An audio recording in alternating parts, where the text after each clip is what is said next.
ini saya Adelia Dina Pramesti dari kelas 12 Humaniora, SMA Saperius 2 Jambi. Halo semuanya, perkenalkan nama aku Christian Sayani Kalho dan aku berasal dari kelas 12. Halo teman-teman, di sini saya Karusio Benardo dari kelas 12 Humaniora. Nah, di sini saya akan menjelaskan mengenai perkembangan politik pada masa demokrasi liberal. Jadi, tahukah teman-teman bahwa periode antara tahun 1950 sampai tahun 1959 dalam sejarah Indonesia disebut sebagai sistem pemerintahan demokrasi parlementer, di mana sistem pemerintahan ini memiliki banyak kendala-kendala yang dihadapi dalam melakukan dan mengoperasikan sistem pemerintahan tersebut. Nah, periode sistem ini disebut oleh Wilopo yang merupakan Perdana Menteri di antara tahun 1951 sampai 1953 sebagai sistem pemerintahan partai-partai, di mana kendala-kendala yang dihadapi tersebut banyak menimbulkan masalah dan bagaimana sistem pemerintahan tersebut tidak dapat berjalan dengan lancar dan tidak sesuai. Ketika pemerintahan negara Republik Indonesia Serikat diubah menjadi Negara Kesatuan Republik Indonesia, diikuti pula perubahan Undang-Undang Dasar dari Konstitusi RIS ke Undang-Undang Dasar sementara di tahun 1950. Nah, ini yang menyebabkan bahwa Indonesia mengalami masa demokrasi liberal, di mana masa demokrasi liberal tersebut mengalami banyak kendala-kendala yang dihadapi pada masa pemerintahan dan terdapat banyak masalah terhadap partai-partainya, sehingga menyebabkan stabilitas Indonesia terganggu pada masa itu. Nah, selanjutnya ada sistem pemerintahan pada masa demokrasi liberal. Jadi bagaimana sih sistem pemerintahan pada masa demokrasi liberal itu? Jadi Indonesia sampai dengan tahun 1950-an telah menjalankan dua sistem pemerintahan yang berbeda, yaitu sistem presidensial dan sistem parlementer. Tidak sampai 1 tahun setelah kemerdekaan, sistem pemerintahan presidensial digantikan dengan sistem pemerintahan parlementer. Hal ini ditandai dengan pembentukan kabinet parlementer pertama pada November 1945 oleh Sultan Syahrir sebagai Perdana Menteri. Sejak saat itulah jatuhnya kabinet pertama dan pemerintahan Indonesia yang telah terjadi. Namun pelaksanaan sistem parlementer tersebut tidak dapat dijalankan dengan baik. Hal ini terutama disebabkan oleh adanya perbedaan kepentingan dari partai-partai tersebut. Dari permasalahan yang ada, partai-partai tersebut tidak dapat menyelesaikan masalahnya dengan baik. Pada masa demokrasi liberal, pemerintahan Republik Indonesia dijalankan oleh suatu Dewan Menteri atau Kabinet yang dipimpin oleh seorang Perdana Menteri dan bertanggung jawab pada Parlemen atau DPR. Kabinet disusun menurut perimbangan kekuatan kepartaian dalam parlemen dan sewaktu-waktu dapat dijatuhkan oleh wakil-wakil partai dalam parlemen presiden hanya sebagai lembaga kesatuan. Nah, yang selanjutnya ada pelaksanaan pemerintah masa demokrasi liberal. Tahun 1950 sampai tahun 1959 merupakan masa di mana memanasnya partai-partai politik pada pemerintahan Indonesia. Pada masa ini terjadi pergantian kabinet. Partai-partai politik terkuat mengambil alih kekuasaan. PNI dan Masyumi merupakan partai yang terkuat dalam DPR atau parlemen. Dalam waktu 5 tahun, antara tahun 1950 sampai tahun 1955, PNI dan Masyumi secara bergantian memegang hegemoni politik dalam 4 kabinet yang pernah berlaku. Adapun susunan kabinetnya sebagai berikut. Yang pertama, ada Kabinet Natsir, di mana terjadi pada tanggal 6 September 1950 sampai 21 Maret 1951. Kabinet ini dilantik pada tanggal 7 September 1950 dengan Muhammad Natsir dan Partai Masyumi sebagai Perdana Menteri. Kabinet Natsir merupakan koalisi yang dipimpin oleh Partai Masyumi bersama dengan PNI. Kabinet ini memiliki struktur yang terdiri dari tokoh-tokoh terkenal duduk di dalamnya, seperti Sri Sultan Hamengkubuwono IX, dan lain-lain. Program pokok dari Kabinet Natsir adalah yang pertama menggiatkan usaha keamanan dan ketentraman, yang kedua mencapai konsolidasi dan menyempurnakan susunan pemerintahan, yang ketiga menyempurnakan organisasi angkatan perang, yang keempat mengembangkan dan memperkuat ekonomi rakyat, yang kelima memperjuangkan penyelesaian masalah Irian Barat. Dalam menjalankan fungsi dan tugasnya, Kabinet Natsir mendapatkan tugas utama, yaitu proses integrasi Irian Barat. Akan tetapi Kabinet Natsir kemudian mendapatkan kendala, yaitu pada masa kabinet ini terjadi banyak pemberontakan seperti gerakan DITI, gerakan Andi Agis, gerakan APRA, gerakan Republik Maluku Selatan atau RMS. Kabinet Natsir memiliki keberhasilan dalam upaya perundingan antara Indonesia Belanda untuk pertama kalinya mengenai masalah Irian Barat. Di bidang ekonomi, kabinet ini memperkenalkan sistem ekonomi gerakan benteng yang direncanakan oleh Menteri Ekonomi. Program ini bertujuan untuk mengubah struktur ekonomi kolonial menjadi struktur ekonomi nasional atau pembangunan ekonomi Indonesia. Yang selanjutnya ada Kabinet Sukiman yang terjadi pada tanggal 27 April 1951 sampai 3 April 1952. Setelah Kabinet Nasir mengembalikan mandatnya kepada Presiden, Presiden menunjuk beberapa sasaran namun gagal, sehingga ia mengembalikan mandatnya kepada Presiden setelah bertugas selama 28 hari dari 28 Maret 18 April 1951. Kemudian Presiden Soekarno menunjuk Sidik Dijo Sukarto dari PNI dan Sukiman Wijusandojo dari Masyumi sebagai formatur dan berhasil membentuk Kabinet Koalisi Masyumi PNI. Kabinet ini terkenal dengan nama Kabinet Sukiman Suwirjo. Program pokok dari Kabinet Sukiman ini adalah yang pertama, menjamin keamanan dan ketentraman, yang kedua, mengusahakan kemakmuran rakyat dan memperbarui hukum agar sesuai dengan kepentingan petani, yang ketiga, mempercepat persiapan pemilihan umum, yang keempat, menjalankan politik luar negeri secara bebas aktif, yang kelima, menyiapkan undang-undang tentang pengakuan serikat buruh. Kemudian, Kabinet Sukiman ditenggarai melakukan pertukaran nota keuangan antara Menteri Luar Negeri Indonesia Subarjo dengan Duta Besar Amerika Serikat Merle Cochrane mengenai pemberian bantuan ekonomi dan militer dari pemerintah Amerika kepada Indonesia berdasarkan Ikatan Mutual Security AST atau MSA. MSA sendiri kemudian dinilai mengkhianati politik luar negeri bebas aktif Indonesia karena menerima MSA sama saja dengan ikut serta dalam kepentingan Amerika. Tindakan Kabinet Sukiman tersebut dipandang telah melanggar politik luar negara Indonesia yang bebas aktif karena lebih condong ke blok barat, bahkan dinilai telah memasukkan Indonesia ke dalam blok barat. Kabinet Sukiman sendiri memiliki hubungan yang kurang harmonis dengan militer dan kurang progresif menghadapi pemberontakan di Jawa Barat, Jawa Tengah, Sulawesi Selatan. Parlemen pada akhirnya menjatuhkan mosi tidak percaya kepada Kabinet Sukiman. Sukiman kemudian harus mengembalikan mandatnya kepada Presiden Soekarno.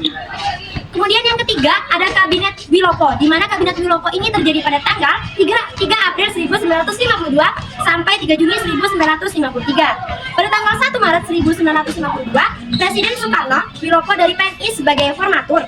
Setelah bekerja selama 2 minggu, berhasil dibentuk kabinet baru di bawah pemimpinan Perdana Menteri Wilopo sehingga bernama Kabinet Wilopo. Kabinet ini mendapat dukungan dari PNI Masyumi dan PSI. Program pokok dari Kabinet Wilopo itu yang pertama ada program dalam negeri, di mana program dalam negeri ini menyelenggarakan pemilihan umum untuk memilih Dewan Konstitut, DPR dan DPRD. Yang kedua ada meningkatkan kemakmuran rakyat, yang ketiga ada meningkatkan pendidikan, yang keempat ada pemulihan infrastruktur dan stabilitas keamanan negara. Selanjutnya yang kedua ada program dari luar negeri, di mana program dari luar negeri ini yang pertama adalah penyelesaian masalah hubungan Indonesia-Belanda, pengembalian Irian Barat ke pangkuan Indonesia, serta menjalankan politik luar negeri yang bebas aktif. Dalam menjalankan tugasnya, Kabinet Wilopo menghadapi krisis ekonomi, defisit kas negara, dan meningkatnya tensi gangguan keamanan yang disebabkan pergerakan-gerakan separatis yang progresif. Ketimpangan Jawa dan luar Jawa membuat terjadi gelombang ketidakpuasan di daerah yang memperparah kondisi politik nasional. Kabinet Wilopo juga harus menghadapi konflik pada tanggal 17 Oktober 1952 yang menempatkan TNI sebagai alat sipil dan munculnya masalah intern dalam TNI sendiri. Konflik semakin diperparah dengan adanya surat yang menjelaskan kebijakan Kolonel Gatot Subroto dalam usahanya memulihkan keamanan di Sulawesi Selatan. Munculnya peristiwa Tanjung Morawa mengenai persoalan tanah perkebunan di Sumatera Timur atau Delhi. Peristiwa Tanjung Morawa merupakan peristiwa bentrokan antara aparat kepolisian dengan aparat petani liar yang didukung PKI mengenai persoalan tanah perkebunan di Sumatera Timur atau Delhi. Akibat peristiwa Tanjung Morawa, muncullah mosi tidak percaya dari Serikat Tani Indonesia. Yang keempat ini ialah Kabinet Ali Sastroamidjojo, yaitu pada tanggal 31 Juli 1953 sampai dengan 12 Agustus 1956. Kabinet ini merupakan kabinet keempat pada masa demokrasi liberal. Kabinet ini juga memiliki banyak partai pendukung, salah satunya adalah partai yang bernama.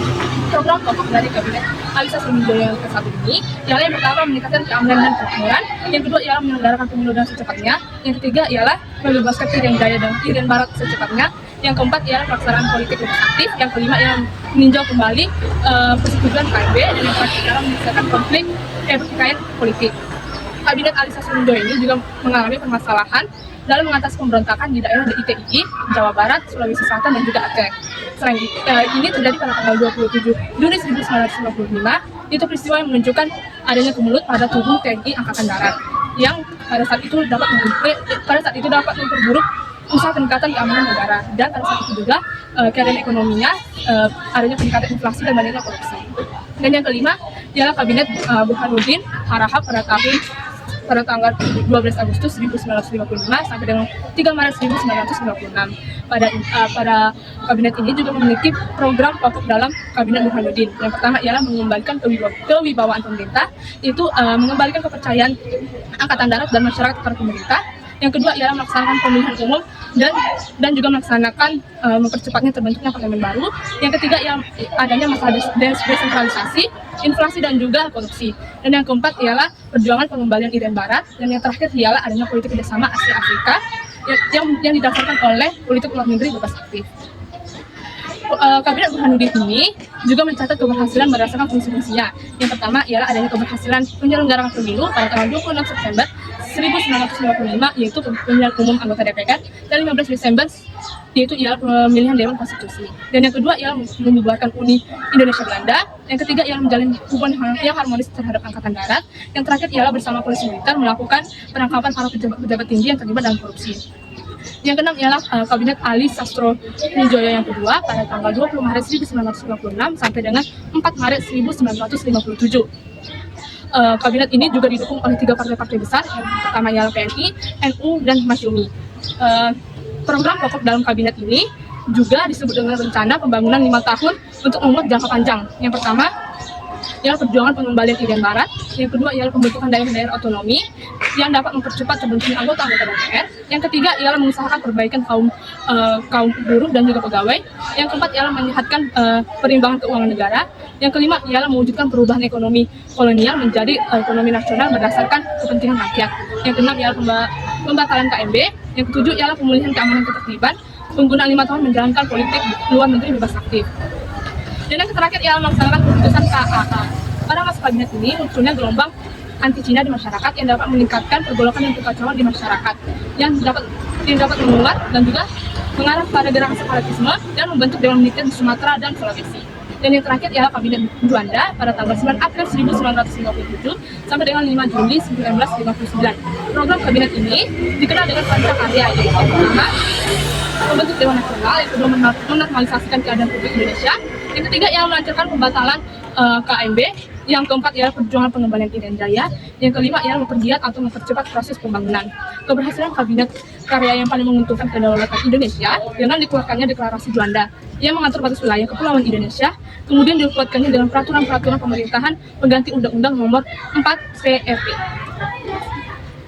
Nah, kemudian pada masa demokrasi parlementer, wilayah laut Indonesia tidak mengikuti aturan kolonial Belanda, yaitu laut teritorial, hanya sebesar 3 mil dari garis pantai.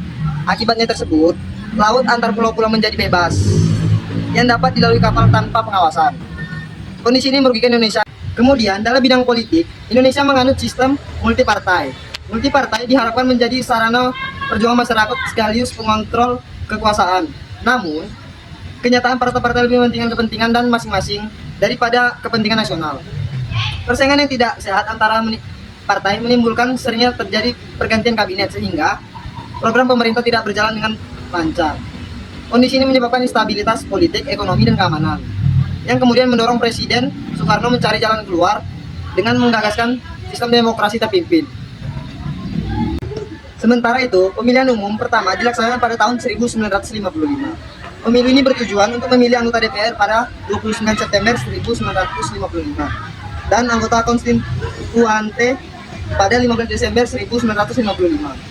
Anggota pemilu diikuti oleh ratusan partai, organisasi, dan perorangan dengan jumlah pemilihan mencapai 39 juta per orang.